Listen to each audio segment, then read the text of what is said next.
네, 안녕하세요. 김소라 노무사입니다. 오늘은 용역업체가 바뀌면서 고용승계가 거부되었을 때 부당해고로 다툴 수 있는지 이런 이야기를 해보려고 합니다. 사실 용역업체 소속 근로자 입장에서는 당연히 하는 업무나 장소는 동일하게 계속해서 근무를 해왔을 뿐이고 보통 업체가 바뀌어도 동일하게 계속 근무를 하게 되는데요. 그러다 보니까 당연히 다른 업체로 또 변경이 되더라도 그 바뀌는 용역업체 소속으로 다시 일을 할 수 있겠지 하고 생각을 하고 계시다가 고용승계가 거부되는 케이스가 종종 있습니다. 이제 업체가 변경되니까 사직서 작성해서 제출하면 된다. 이렇게 얘기해서 사직서 제출했는데 바뀌는 업체로 고용승계가 안 되면 근로자 입장에서는 당황스러울 수밖에 없죠. 그래서 오늘은 이런 상황에서 근로자가 부당해고로 다퉈볼 수 있는지 이런 이야기를 해보려고 합니다.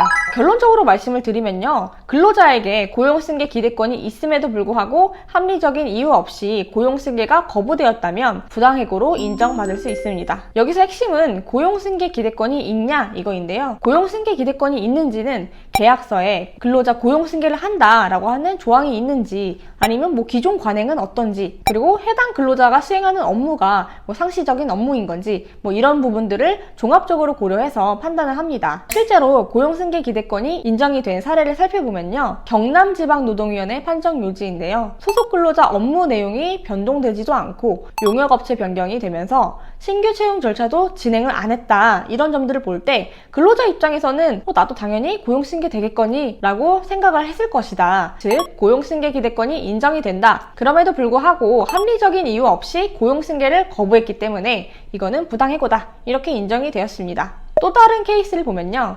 과업지시서에 고용승계를 해야 한다라고 하는 규정이 있고 지금까지 용역업체가 변경이 되었지만 동일하게 고용승계를 해서 그 사업장에서 일을 해왔으니까 고용승계 기대권이 있다. 근로자가 불성실하게 일을 하지도 않았었는데 고용승계를 거부한 것은 합리적인 이유가 없으니까 부당해고다 이렇게 인정을 했습니다. 그럼 반대로 고용승계 기대권이 인정되지 않은 사례도 봐야겠죠. 강원지방노동위원회 판정 요지인데요. 경비용역도급계약서에 고용승계에 관한 규정이 없고 신규 채용 절차도 거쳤기 때문에 고용승계 기대권을 인정할 수 없다 이렇게 판단했습니다. 요즘 고용승계 기대권 관련해서도 저도 사건이 좀 많아서 제가 직접 수행했던 사건을 소개를 드리면요. 제 의뢰인 같은 경우에는 계속 용역업체가 변경될 때마다 사직서 제출하고 다시 또 고용승계되고 이런 식으로 계속해서 한 장소에서 계속 똑같은 업무를 하시면서 근무를 몇 년 동안 해오신 거죠. 그래서 당연히 이번에도 사직서 제출하고 또 고용승계 되겠거니 라고 생각을 했는데 다른 직원들은 다 고용승계가 됐는데 의뢰인분만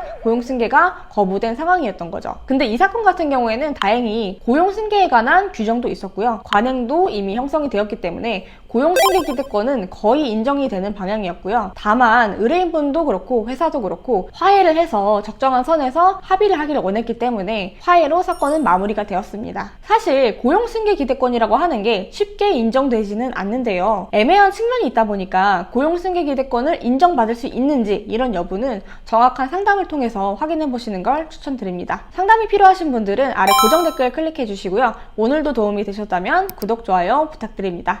감사합니다.